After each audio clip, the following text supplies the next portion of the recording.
Saksakalyan gunarnavasya Vande Guru Sri Charanaravindan.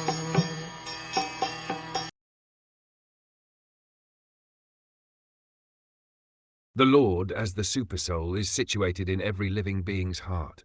Why then do the living entity's activities result in misfortune and misery? The next question put forward by Vidur to Maitreya is, why are the living entities subjected to so many miseries and misfortunes in spite of the Lord's presence in their hearts as the Supersoul?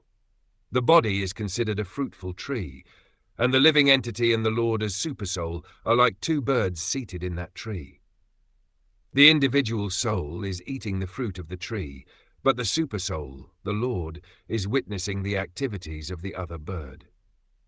A citizen of the state may be in miseries for want of sufficient supervision by the state authority, but how can it be possible that a citizen suffers from other citizens while the chief of the state is personally present?